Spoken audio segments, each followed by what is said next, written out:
कुछ देर में दिन छिप जाएगा। मुझे लगता है कि अब हमें घर चलना चाहिए। अभी हम कुछ ज्यादा काम भी नहीं कर पाए हैं। हाँ, सुबह आकर कर लेंगे, क्योंकि अभी बहुत देर हो जाएगी।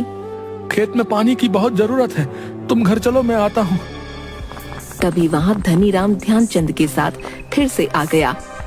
सोमो, जी मालिक। घर जा रहे हो? अभी यहाँ रहकर काम करो। नहीं नहीं, मैं काम कर रहा हूँ, मैं घर नहीं जा रहा। ध्यानचंद हाथ में फावड़ा उठाकर खेत में से मिट्टी हटाने लग गया। धनीराम भी खेत में घूम रहा था, लेकिन तभी फावड़े से कुछ टकराने की आवाज आने लगी। ये कैसी आवाज है? ये आवाज कैसी है? जरूर यहाँ कुछ ना कुछ है।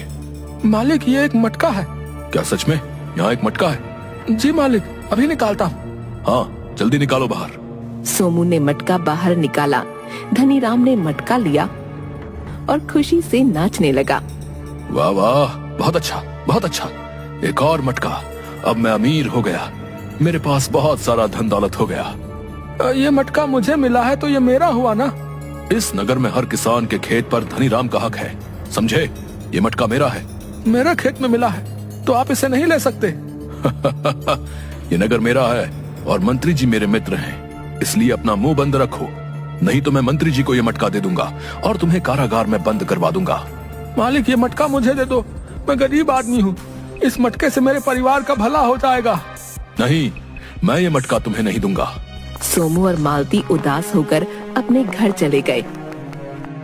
रात के वक्त अपनी झोपड़ी में मालती उदास बैठी थी। तभी सोमू ने पूछा, अब तुम्हें क्या हुआ? तुम इतनी उदास क्यों हो? हमें किस्मत से धन मिला था और वो भी हाथ से जाने दिया। मैं कर भी क्या सकता था, वो बहुत ताकतवर लोग हैं। राजा साहब से हमें झूठा फंसवा देते। हाँ, लेकिन उस बुरे इंसान के पास धन क्यों रहे? मुझे लगता है कि हमें राजा साहब की मदद लेनी चाहिए। उन्हें सब सच बता देने की हिम्मत करनी होगी। मैं भी यही चाहता हूँ, लेकिन हम ऐसा कैसे कर सकते हैं? हम कल राज दरबार में चलेंगे। हमारे राजा बहुत दयालु और ईमानदार हैं। मुझे राजा साहब पर पूरा विश्वास है कि वो इस पापी से हमको बचा लेंगे। तुम कहती हो तो ठीक है, वरना जमींदार के खिलाफ बोलने की कोई हिम्मत नहीं करता है। अब तुम सो जाओ, सुबह राज दरबार चलेंगे, सब ठीक हो जाएगा।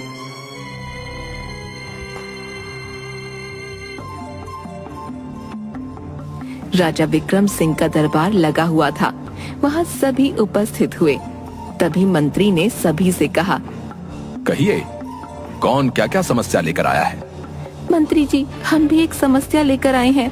गांव के जमींदार धनीराम ने हमें बहुत परेशान किया हुआ है। अच्छा, वो धनीराम? अरे तुम पागल तो नहीं हो गए हो? धनीराम जैसे सज्जन व्यक्ति के लिए आरोप लगा रहे हो? मंत्री, क्या तुम धनीराम को जानते हो? हाँ राजा साहब, वो बहुत अच्छे व्यक्ति हैं, सबकी मदद करते हैं, लेकिन ना जाने ये लोग धनीराम पर झूठे आरोप क्यों लगा रहे हैं।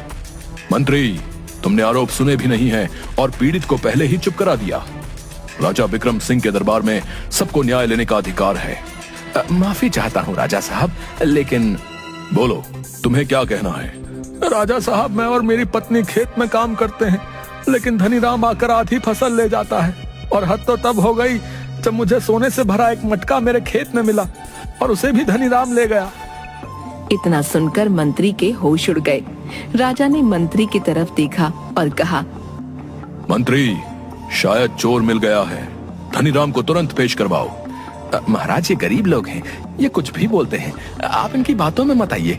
ये झूठ बोल रहे हैं और अपने फायदे के लिए कुछ भी बोल सकते हैं। मंत्री, जितना कहा गया है उतना करो। धनीराम को मेरे सामने पेश करो। मंत्री ने 2 सिपाही भेजकर धनीराम को दरबार में बुला लिया। महाराज की सदा ही जय हो। आपने मुझ गरीब को कैसे याद किया, हुक्म करें महाराज। सोमू और मालती, ये जो भी कह रहे हैं क्या वो सच है? तुम्हें कोई मटका मिला था? नहीं महाराज, आप और सोमू किस मटके की बात कर रहे हैं? मुझे समझ नहीं आ रहा है। मैंने ऐसा कोई मटका नहीं देखा है।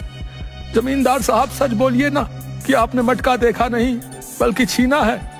नहीं नहीं राजा साहब, सब झूठ बोल रहे हैं। तभी पीछे से ध्यानचंद आया। उसके हाथ में एक बहुत बड़ा बोरा था। तुम यहाँ और इस बोरे को लेकर क्यों घूम रहे हो? राजा साहब, मैं ध्यानचंद हूँ और हमेशा जमींदार के साथ रहता हूँ। मैं कुछ सच आपको बताना चाहता हूँ। हाँ बोलो। महाराज, इस बोरे में धन से भरे हुए मटके हैं जो राजमहल से चोरी किए गए हैं, और सोमू के खेत से जो मटका मिला वो भी इसी में है। देखा राजा साहब, मैंने कहा था ना कि मैंने कुछ नहीं किया है। मेरा नौकर चोरी कर रहा था, इसका मुझे दुख है। आप इसको फांसी पर चढ़ा दीजिए। रुकिए जरा, सब्र करिए धनीराम जी। ध्यानचंद, तुम अपनी पूरी बात रखो। महाराज, धनीराम आपका बहुत दिन से धन चुरा रहा था, इसलिए मैंने एक मटका सोमू के खेत में छुपा दिया, जिसको धनीराम ने वापस छीन लिया। मालती को मैंने पहले बता दिया था। लेकिन तुम तो धनीराम के साथ वर्षों से काम कर रहे हो, अचानक उसके खिलाफ कैसे? लंबी कहानी है महाराज। इस कपटी धनीराम से मैंने बस कुछ रुपए उधार मांगे थे, आज से 15 साल पहले, जब मेरी बीवी रज्जो पेट से थी। उससे दर्द सहन नहीं हो रहा था। मैंने धनीराम से बहुत मिन्नतें की, मालिक मेरी बीवी और बच्चे को बचा लीजिए। अगर मैं अभी उसको नगर की आया के पास न ले गया तो उसकी मौत हो जाएगी। मुझे उससे क्या फायदा होगा? कल मरे सो आज मरे, मेरे पास कोई पैसे नहीं है। मालिक रहम करें मालिक। हट पिल्ले। उस दिन मेरी आंखों के सामने मेरा परिवार उजड़ गया था। मैंने उस दिन से इंतजार किया आज का, और आज सब आपके सामने है महाराज। इस कपटी को इसके किए की सजा मिलनी चाहिए। पिछले कुछ महीनों से राजमहल का खजाना लुटता रहा है। हमें उस चोर की तलाश थी। आप तीनों का धन्यवाद जो आपने इस दुष्ट चोर को पकड़वाने में हमारी मदद की। नहीं नहीं, मुझे माफ कर दीजिए महाराज। सिपाहियों, धनीराम से सारा धन वापस लेकर इसको उम्र भर के लिए कैद कर दो। सिपाही धनीराम को लेकर जाने लगे, लेकिन तभी धनीराम ने रुक कर कहा, महाराज, मैंने गलती की है और मुझे सजा स्वीकार है, लेकिन मैंने ये अपराध अकेले नहीं किया है, इसलिए मेरे साथी को भी साथ भेज दीजिए। कौन है तुम्हारा साथी? आपका कपटी मंत्री, जो चोरी करके राजमहल का धन मुझे देता था और इसमें से हिस्सा भी लेता था। क्या मंत्री जी, आप भी? आप पर तो मैंने समस्त राज्य का कार्यभार सौंप रखा था और आप भी इस कुकृत्य में शामिल हैं। सिपाहियों, इस राज्य को ऐसे कपटी मंत्री की कोई जरूरत नहीं है, जिसने न सिर्फ धन लूटा बल्कि गरीब किसानों को भी दुखी किया। कपटी मंत्री को अभी फांसी लगा दी जाए। नहीं नहीं, माफ कर दीजिए महाराज, माफ कर दीजिए। सिपाही मंत्री और धनीराम को ले गए।